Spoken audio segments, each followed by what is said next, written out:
नमस्कार दोस्तों, स्वागत है आप सबका हमारे चैनल ऑनलाइन स्टडी में। और आज तारीख है 1 अगस्त 2020 और इस वीडियो में हम देखेंगे 1 अगस्त 2020 से संबंधित जितने भी करंट अफेयर्स के प्रश्न बनाए जा सकते हैं वो हमने डाले हैं इस वीडियो में। तो सारे ही प्रश्न जो है बहुत ही महत्वपूर्ण हैं, तो आप वीडियो को एंड तक देखें और स्किप ना करें ताकि आपको ज़्यादा से ज़्यादा फैक्ट्स और जानकारियाँ आपको याद रहें। इस वीडियो में 10 प्रश्न दिए गए हैं, उनसे संबंधित उत्तर और कई सारे फैक्ट्स दिए गए हैं। तो अगर आपको जो है रिवीजन होगा तो 10 ही नहीं बल्कि 20 से 30 प्रश्न आपके काम के आ जाएंगे। ठीक है, चलिए इसका पीडीएफ का जो लिंक है मैंने डिस्क्रिप्शन में दे रखा है, आप वहां से इसे डाउनलोड कर सकते हैं और क्वेश्चन को रिवीजन भी कर सकते हैं। दोस्तों, अगर आपने हमारा चैनल ऑनलाइन स्टडी अभी तक सब्सक्राइब नहीं किया है तो इसे सब्सक्राइब कर लें। और अगर आपको यह लग रहा है कि आप हमारे चैनल से 1% भी सीख रहे हैं तो आप इसे ज़रूर सब्सक्राइब करें और लाइक करें, शेयर करें और कमेंट में अपनी राय ज़रूर दें। ठीक है, ताकि मुझे यह पता चले कि मैं किस प्रकार का वीडियो डाल रहा हूँ। और जब आप कमेंट बॉक्स में कुछ लिखते हैं तो उससे हमें और प्रोत्साहन मिलता है और हम कोशिश करते हैं कि वीडियो को और बेहतर बनाएं। चलिए शुरू करते हैं आज के पहले प्रश्न की ओर। तो आज हमारा पहला प्रश्न है, किसे यूएन जलवायु परिवर्तन का युवा सलाहकार नियुक्त किया गया है? यूएन का अर्थ क्या होता है? United nation. यूनाइटेड नेशन क्या है? सभी देशों का एक संघ है जो पूरे जो है विश्व पर नज़र रखती है और उनकी मदद करती है और बहुत सारे महत्वपूर्ण फैसले लेती है जिससे कि सभी देश जो हैं प्रभावी होते हैं। तो यूनाइटेड नेशन जलवायु परिवर्तन का युवा सलाहकार किसे नियुक्त किया गया है? जलवायु परिवर्तन क्या है? हम जान रहे हैं मौसम में जो है काफ़ी परिवर्तन आ गया है पहले की तुलना में। तो ग्लेशियर जो बर्फ़ है वो पिघल रहे हैं, जल स्तर बढ़ रहा है, बारिश सही समय पर नहीं हो रही है, गर्मी में ज़्यादा गर्म पड़ रही है, ठंड में ज़्यादा ठंड हो रही है। तो यह जो अनियंत्रित मौसम है, यह जो जलवायु में परिवर्तन हो रहा है, तो इसके लिए एक युवा सलाहकार को नियुक्त किया गया है जिनका नाम क्या है? नैना श्रीवास्तव, अर्चना सोरेन, पायल कौशल या रूपाली नैन? तो इसका सही जवाब है अर्चना सोरेन को जो है यूएन जलवायु परिवर्तन का युवा सलाहकार नियुक्त किया गया है। ये है अर्चना सोरेन, आप देख सकते हैं फोटो में। संयुक्त राष्ट्र महासचिव एंटोनियो गुटेरेस ने ओडिशा राज्य की अर्चना सोरेन को जलवायु परिवर्तन के नए युवा सलाहकार के रूप में चुना है। संयुक्त राष्ट्र महासचिव कौन है? Antonio Guterres. ध्यान रखेंगे यहाँ पर ने है। ओडिशा राज्य की अर्चना सोरेन को, अर्चना सोरेन कहाँ की हैं? उड़ीसा राज्य की हैं। जलवायु परिवर्तन के नया युवा सलाहकार के रूप में चुना है। भारतीय जलवायु कार्यकर्ता हैं अर्चना सोरेन। अब बिगड़ते जलवायु संकट से निपटने के लिए दृष्टिकोण एवं नए समाधान यूएन को प्रदान करेंगी। अर्चना सोरेन कहाँ की हैं? ओडिशा राज्य की हैं। और संयुक्त राष्ट्र महासचिव के महासचिव कौन है? Antonio Guterres. दुनिया भर से 6 अन्य जलवायु नेताओं के साथ अर्चना सोरेन को संयुक्त राष्ट्र जलवायु परिवर्तन के नए युवा सलाहकार समूह में शामिल किया गया है। कुल मिलाकर कितने नेताओं को चुना गया है? 6 अन्य जलवायु नेता, यानी कि टोटल 7 चुने गए जिसमें से एक भारत के। वर्तमान में अर्चना सोरेन सांस्कृतिक प्रथाओं के दस्तावेज संरक्षित और बढ़ावा देने और अपनी वकालत और अनुसंधान के अनुभव को विस्तृत करने पर काम कर रही हैं। किस शहर में सीवर में सफाई के लिए रोबोट बंडीकूट लॉन्च किया गया है? किस शहर में? सीवर क्या होता है? नालों की सफाई के लिए जो है एक रोबोट लॉन्च किया गया जिसका नाम है बंडीकूट। तो कौन से शहर में हाल ही में जो किया गया वो गुवाहाटी, लखनऊ, श्रीनगर या करनाल, कहाँ पर किया गया है? तो गुवाहाटी में किया गया है। ये सबसे पहले जानेंगे कि सीवर में सफाई का क्या अर्थ है। हमारे शहरों में पानी के निकास के लिए गांव में क्या होते हैं, नाले होते हैं, और ये मैनहोल होता है जहाँ से कि पहले क्या होता था, मैनुअली कोई व्यक्ति जो है इस नाले में घुस करके इसकी सफाई करता था। ऐसा क्यों होता है दोस्तों? जब हम प्लास्टिक या अन्य कचरे फेंकते हैं नाले में तो वो नाले में कहीं ना कहीं जाम हो जाते हैं, और फिर लोगों जो नगर निगम है वो अपने लोगों को साफ करने के लिए कहते हैं। तो लोग कैसे साफ करेंगे? पहले कोई रोबोट नहीं था तो वो अंदर घुसकर साफ करते थे। तो इसमें क्या हो परेशानी थी कि लोग कभी कभी मर भी जाते थे, बहुत ज़्यादा ऐसी घटनाएं होने लगी थी।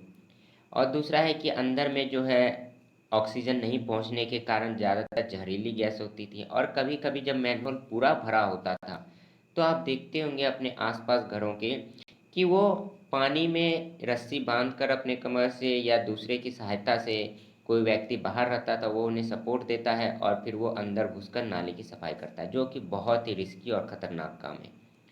कई बार लोगों की जान गई और सुप्रीम कोर्ट ने भी इस पर जो है फैसला लिया है कि सख्त से सख्त कार्रवाई की गई है नगर निगम पर कि आप जो है रोबोट या वैसे चीज़ें करें जिससे कि जो है लोगों की जानें नहीं जाए। तो इसके लिए जो है नालों की सफाई के लिए रोबोट तैयार किया है जिसका नाम दिया है बंडीकूट। और यह जो है हाल ही में गुवाहाटी में शुरू हुआ है। लेकिन सबसे पहला अगर पूछा जाए बंडीकूट कहाँ इस्तेमाल किया गया है तो तिरुवनंतपुरम में, सबसे पहला तिरुवनंतपुरम में, और हाल ही में जो है गुवाहाटी में शुरू किया गया है। ठीक है। गुवाहाटी विकास विभाग मंत्रालय ने शिविर की सफाई के लिए बंडीकूट नामक सफाई रोबोट लॉन्च किया है। इसे लॉन्च करने का मुख्य उद्देश्य शिविरों की सफाई के लिए न्यूनतम मानव भागीदारी सुनिश्चित करना है, यानी कि मानव जो है अंदर जाने की ज़रूरत ना पड़े। इसी के साथ पूर्वोत्तर क्षेत्र में सीवर मैनहोल की सफाई के लिए रोबोट का उपयोग करने वाला गुवाहाटी पहला शहर बना है। अगर पूरे देश में पहला शहर पूछा जाए तो तिरुवनंतपुरम, और अगर पूर्वोत्तर भारत में पूछा जाए तो गुवाहाटी। गुरुग्राम और कोयम्बटूर मैनहोल की सफाई के लिए रोबोट तकनीक इम्प्लीमेंट करने वाले पहले और दूसरे शहर थे। ठीक है, यहाँ पर दिया गया है गुरुग्राम और कोयम्बटूर, लेकिन पिछले साल जो है तिरुवनंतपुरम में भी किया गया था। इस रोबोट को जैन रोबोटिक्स नामक स्टार्टअप कंपनी द्वारा लॉन्च किया है। किस कंपनी के द्वारा? जैन रोबोटिक्स नामक स्टार्टअप कंपनी द्वारा विकसित किया गया है। ठीक है, चलिए अगले प्रश्न की ओर। जिबू निशा के नाम से प्रसिद्ध कुमकुम का निधन हुआ है, वह एक प्रसिद्ध क्या थी? अभिनेत्री, सिंगर, साइंटिस्ट या पॉलिटिशियन? तो वह एक अभिनेत्री थी। जिबू निशा के नाम से वह प्रसिद्ध थी। ठीक है, ये कौन थी आइए जानते हैं इसके बारे में। ये वो एक्ट्रेस हैं। जिबुनिशा के नाम से प्रसिद्ध भारतीय अभिनेत्री कुमकुम का 86 वर्ष की आयु में निधन हुआ है। उन्होंने मदर इंडिया जैसी शानदार फिल्मों में अपनी प्रतिभा को सर्वप्रथम दिखाया था। सबसे पहला इनका काम था मदर इंडिया में।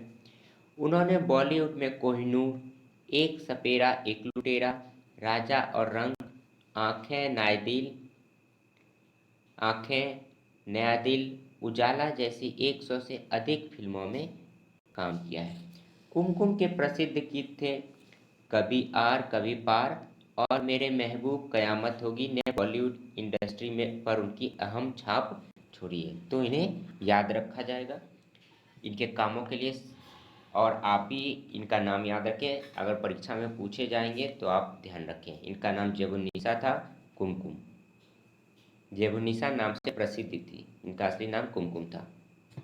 पेटीएम मनी के नए सीईओ पद पर किसे नियुक्त किया गया? बहुत ही इंपॉर्टेंट प्रश्न है दोस्तों, इस प्रश्न को जरूर याद कर लें। पेटीएम मनी के नए सीईओ पद पर किसे नियुक्त किया गया है? विकास शर्मा, विप्लव गुप्ता, प्रकाश नेहरा या वरुण श्रीधर? तो वरुण श्रीधर इसका सही जवाब है पेटीएम मनी के नए सीईओ पद पर किसे नियुक्त किया गया है? वरुण श्रीधर को। पेटीएम मनी के नए मुख्य कार्यकारी अधिकारी सीईओ के रूप में वरुण श्रीधर को नियुक्त किया गया है। वरुण श्रीधर पेटीएम मनी के वर्तमान एमडी और सीईओ प्रवीण जाधव की जगह लेंगे। कंपनी के प्रबंधन के साथ आपसी मतभेद के कारण प्रवीण जाधव ने अपने पद से इस्तीफा दिया है। श्रीधर अब पेटीएम मनी के इक्विटी ब्रोकर सेवाओं, म्यूचुअल फंड जैसी सेवाओं का नेतृत्व करेंगे। तो पेटीएम के नए सीईओ कौन बने हैं? वरुण श्रीधर। किस राज्य सरकार ने पहली अंतर्राज्यीय हेलीकॉप्टर सेवा शुरू की है? पहली अंतर्राज्यों का मतलब होता है इंटर स्टेट, एक स्टेट से दूसरे स्टेट या फिर एक स्टेट के अंदर ही कई जगहों पर। Which state government launched the first inter-state helicopter service? Jammu Kashmir, Rajasthan, Uttarakhand या बिहार? इसका सही जवाब है उत्तराखंड सरकार ने अंतर्राज्यीय हेलीकॉप्टर सेवा शुरू की है। उत्तराखंड राज्य सरकार ने देहरादून और गढ़वाल की पहाड़ियों को जोड़ने के लिए अंतर्राज्यीय हेलीकॉप्टर सेवा शुरू की। आप जानते होंगे दोस्तों कि उत्तराखंड जो है काफ़ी ज़्यादा पहाड़ी क्षेत्र है, तो वहाँ पर हर जगह पर रोड नहीं है या फिर है भी तो वहाँ जाने में बहुत ज़्यादा समय लगता है। तो इसके लिए जो है हेलीकॉप्टर सेवा शुरू की है उत्तराखंड गवर्नमेंट ने। उत्तराखंड सरकार ने पवन हंस लिमिटेड द्वारा, किस कंपनी ने लॉन्च किया है? पवन हंस लिमिटेड द्वारा संचालित उड़े देश का आम नागरिक, ये उसका जो है स्लोगन है, उड़े देश का आम नागरिक कनेक्टिविटी योजना के तहत देहरादून, नई टिहरी, श्रीनगर, गढ़वाल, कोचर मार्ग पर इस नई उड़ान पहल की शुरुआत की है। हवाई सेवा के तहत देहरादून और नई टिहरी के बीच विमान किराया कितना है? 2930 रुपये तय किया गया है और यह दूरी 25 मिनट में तय की जा सकेगी। तो बहुत ही जो है फ़ायदेमंद है लोगों के लिए जो बहुत जल्दी जाना चाहते हैं या जिनके पास समय की कमी है, तो वो उड़ान सेवा का लाभ उठा सकते हैं, हेलीकॉप्टर सेवा का। चलिए अगले प्रश्न की ओर। 5 अगस्त को अयोध्या में भव्य राम मंदिर समारोह को न्यूयॉर्क में किस प्रसिद्ध जगह पर चित्रों के अनुसार प्रदर्शित किया जाएगा? Times square, great pyramid of Giza, statue of liberty या ब्रुकलिन ब्रिज पर? तो इसका सही जवाब है टाइम्स स्क्वायर पर जो है शो किया जाएगा 5 अगस्त के राम मंदिर के जो है चित्रों को। देखिए आपने कई सारे फिल्मों में देखा होगा, ये जो चौक है जो टाइम्स स्क्वायर चौक बोलते हैं इसे, टाइम्स स्क्वायर एक जगह है न्यूयॉर्क में, ये आपने ज़्यादातर फिल्मों में इसकी फुटेज देखी होगी, खास करके हॉलीवुड फिल्मों में। ये बहुत ही फेमस जगह है टाइम्स स्क्वायर। तो यहाँ पर जो है प्रदर्शित किया जाएगा। 5 अगस्त को अयोध्या में भव्य राम मंदिर समारोह को न्यूयॉर्क के टाइम्स स्क्वायर जगह से राम के चित्रों को प्रदर्शित किया जाएगा।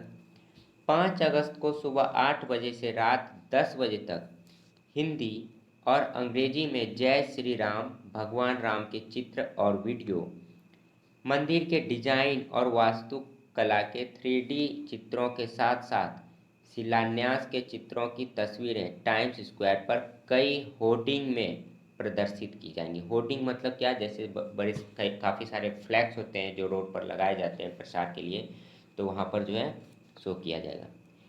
तो आप जो है 2 इम्पॉर्टेंट पॉइंट याद रख सकते हैं कि राम मंदिर का निर्माण कहाँ किया जा रहा है? अयोध्या में, ये आप सबको पता ही है। और राम मंदिर का निर्माण किस कंपनी द्वारा किया जा रहा है? तो लार्सन एंड टर्बो। मैंने कुछ दिन पहले वीडियो में बताया था लार्सन एंड टर्बो क्या है, एक कंस्ट्रक्शन कंपनी है और इन्होंने हाल ही में जो है काफ़ी सारे शेयर्स भी खरीदे हैं दूसरी कंपनी। तो आप पिछले वीडियो में जाकर देख सकते हैं। मैं आप लोगों को बार बार बता रहा हूँ कि रिवीजन करते रहें, रिवीजन बहुत ही इम्पोर्टेंट है। और आप हमारे वीडियो को लगातार अगर देखते रहेंगे तो आपका सबसे ज़्यादा फ़ायदा यह हुआ कि आपको एक ही चीज़ बार बार रिवीजन हो जाएगा। जिससे कि आपका एग्जाम में आने वाले सभी प्रश्न कवर अप हो जाएंगे। और मैं कोशिश करूँगा कि ज़्यादा से ज़्यादा प्रश्न कवर हो जाएं। तो आप सिर्फ वीडियो को हर दिन 10 से 15 मिनट ध्यान दें, इतना आपके लिए करंट अफेयर में काफ़ी होगा, मैं इतनी गारंटी देता हूँ आप लोगों को।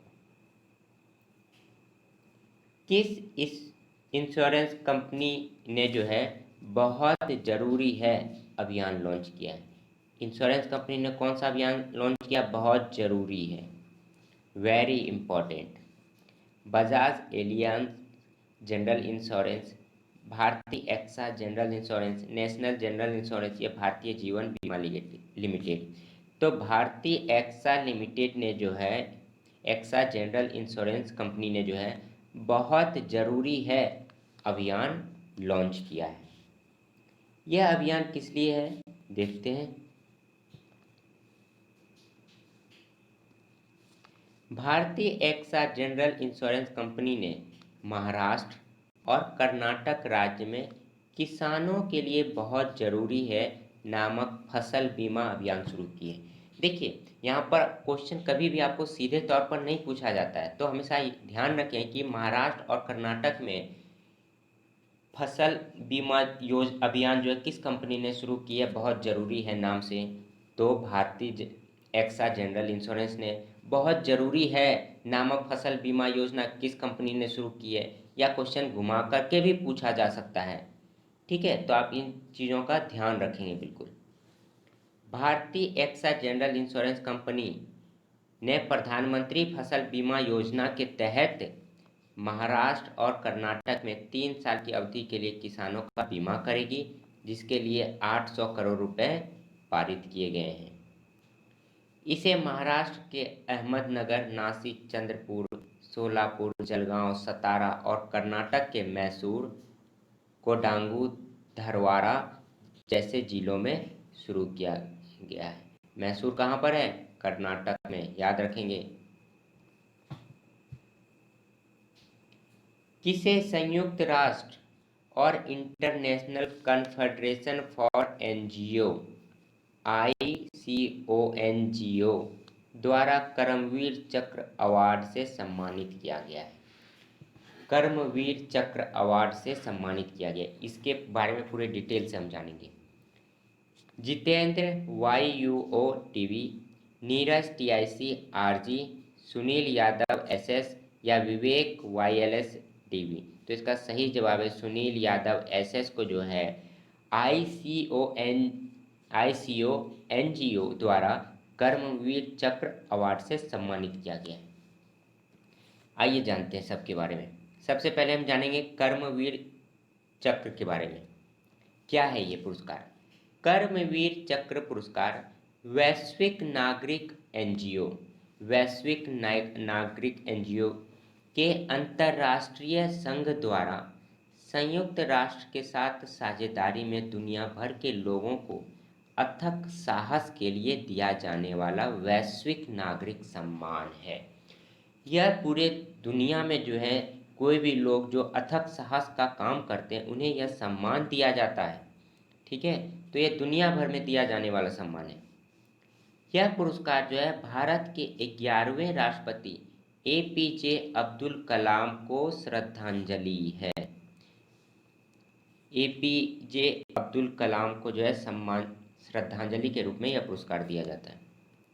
जिन्होंने पुरस्कारों के लिए राजदूत बनने और अंतर्राष्ट्रीय स्वयंसेवक ओलंपियाड के लिए प्रस्ताव दिया था। यह प्रस्ताव किसने दिया था? APJ अब्दुल कलाम ने ही यह प्रस्ताव दिया था। अब जानते हैं, आइए इसके बारे में। SS मोटिवेशन के संस्थापक सुनील यादव SS मोटिवेशन के संस्थापक हैं ये सुनील यादव, को संयुक्त राष्ट्र और इंटरनेशनल कन्फेडरेशन फॉर एनजीओ द्वारा कर्मवीर चक्र अवार्ड से सम्मानित किया गया है। IIT दिल्ली में आयोजित REX लाइव समारोह में उन्हें टेलीग्राम चैनल SS मोटिवेशन, आप टेलीग्राम पर जाकर के सर्च करेंगे तो SS मोटिवेशन चैनल है और हमारा भी चैनल का जो लिंक जो है डिस्क्रिप्शन में दिया हुआ है टेलीग्राम का, तो आप वहाँ जुड़ सकते हैं और वहाँ से भी PDF डाउनलोड कर सकते हैं। के माध्यम से समाज में सामाजिक मुद्दों पर लोगों को प्रेरित करने के लिए उन्हें इस पुरस्कार से सम्मानित किया गया है। सुनील SS को पिछले साल iconic personality of India, incredible Indian icon और ह्यूमैनिटेरियन एक्सीलेंस जैसे पुरस्कारों से सम्मानित किया जा चुका है। ठीक है, चलिए आगे चलते हैं अगले प्रश्न की ओर। किसने भारत का पहला DGCA अनुमोदित ड्रोन प्रशिक्षण स्कूल बन गया है? DGCA से अनुमोदित, इसे परमिशन मिल गई है DGCA से। कौन से कॉलेज को जो है DGCA से अनुमति मिल गई है कि वह ड्रोन प्रशिक्षण का जो है स्कूल दे सकता है, यानी कि ड्रोन प्रशिक्षण का केंद्र बन गया है। वो अपने यहाँ पर जो है बच्चों को एडमिशन ले सकता है और उन्हें ड्रोन प्रशिक्षण ट्रेनिंग कोर्स अवेलेबल कराता है। तो Indian aviation academy, Bombay flying club या दिल्ली फ्लाइंग क्लब या भारतीय एरोस्पेस एंड इंजीनियरिंग क्लब। तो इसका सही जवाब है बॉम्बे फ्लाइंग क्लब को जो है ड्रोन प्रशिक्षण स्कूल यह जो है बना दिया गया है, इसे परमिशन मिल गया है ताकि ये ड्रोन प्रशिक्षण की जो है पढ़ाई करवा सके अपने यहाँ पर। नागरिक उड्डयन मंत्रालय ने, DGCA क्या है? नागरिक उड्डयन मंत्रालय ने बॉम्बे फ्लाइंग क्लब को देश का पहला DGCA अनुमोदित ड्रोन प्रशिक्षण स्कूल घोषित किया है। मंत्रालय के निर्देशानुसार अगर कोई व्यक्ति पेशेवर ड्रोन पायलट बनना चाहता है तो वह बॉम्बे फ्लाइंग क्लब में पंजीकृत कर सकता है। 14 से 31 जनवरी के बीच कुल 19,553 गैर अनुपालन वाले ड्रोन पंजीकृत किए गए हैं। उड्डयन मंत्रालय के अनुसार क्लब की हवाई फोटोग्राफी सुरक्षा बीमा के बारे में कुछ अहम शर्तों को पूरा करने के बाद ही इंटरेस्टेड कैंडिडेट्स को बॉम्बे फ्लाइंग क्लब प्रशिक्षण स्कूल में शामिल किया जाएगा। चलिए अगले प्रश्न की ओर। किस ई-कॉमर्स कंपनी ने 90 मिनट की हाइपर लोकल डिलीवरी सेवा लॉन्च की है? हाइपर लोकल डिलीवरी सेवा लॉन्च की है ई-कॉमर्स कंपनी जैसे कि फ्लिपकार्ट, अमेजन, अलीबाबा, ये सब जो है ई-कॉमर्स कंपनी है। तो किन्होंने जो है हाइपर लोकल यानी कि लोकल एरिया में डिलीवरी जो है 90 मिनट के अंदर पहुंचाने की जो है सेवा लॉन्च की। किस कंपनी ने? फ्लिपकार्ट, जोमेटो, अमेजन या अलीबाबा। तो इसका सही जवाब है फ्लिपकार्ट ने जो है हाइपर लोकल डिलीवरी सेवा लॉन्च की है, जो 90 मिनट में आपका सामान आपके घर तक पहुंचाएगी। ऑनलाइन ई-कॉमर्स कंपनी फ्लिपकार्ट ने 90 मिनट में हाइपर लोकल डिलीवरी सेवा के तहत फ्लिपकार्ट क्विक पहल लॉन्च करने की घोषणा की है। फ्लिपकार्ट कुर्ती क्विक के तहत उपभोक्ता किराने का सामान, डेयरी और मांस जैसी 2000 से अधिक उत्पादों का चयन कर सकेंगे और साथ ही मोबाइल, इलेक्ट्रॉनिक, स्टेशनरी आइटम और घरेलू आइटम जैसी चीज़ों को बुक कर सकेंगे और 90 मिनट के अंदर ऑर्डर उन तक पहुंचाया जाएगा। ग्राहक फ्लिपकार्ट मोबाइल ऐप पर सुबह 6 बजे से आधी रात के बीच किसी भी वक्त ऑर्डर प्लेस कर सकते हैं, जिसके लिए उन्हें और 29 रुपये का शुल्क देना हुआ है, यानी कि एक्स्ट्रा 29 रुपये का आपको शुल्क देना पड़ेगा। पर आप लोकल में जो भी चीज़ें बुक करेंगे वो आपके पास 90 मिनट के अंदर पहुंच जाएगी। तो दोस्तों, अगर आपको लग रहा है कि हमारा वीडियो आपके लिए इन्फॉर्मेटिव है, फ़ायदेमंद है और आप इससे 1% भी सीख रहे हैं, मैं ज़्यादा की बात नहीं कर रहा हूँ, अगर आप इससे एक क्वेश्चन भी सीख रहे हैं तो आप इसे ज़रूर सब्सक्राइब करें, शेयर करें, लाइक करें और कमेंट बॉक्स में अपनी राय ज़रूर लिखें। ताकि हमें भी मोटिवेशन मिले और हम आपके लिए और बेहतर वीडियो बना सकें। तो आज के लिए इतना ही। धन्यवाद, मिलते हैं अगले वीडियो में।